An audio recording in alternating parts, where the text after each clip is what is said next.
So you need to replace your inner tube. Well, now you've taken your old inner tube out, you can take your new inner tube and begin inflating it until it holds its shape.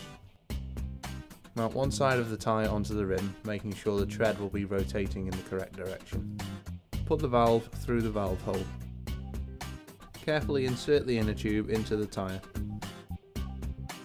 Mount the tyre onto the rim, being careful not to pinch the inner tube. Don't use tyre levers as it increases the risk of pinching the inner tube. Inflate the tyre to around 10 psi and check the tyre is seated correctly. Check the tyre pressure on the wall of the tyre, then inflate to the recommended pressure. Fit the valve cap to the valve. Refit the wheel onto the bike using the quick release. And connect your brake. And that's how you replace an inner tube. I'm Dan from Big Bill's Bikes. I travel smart. Do you?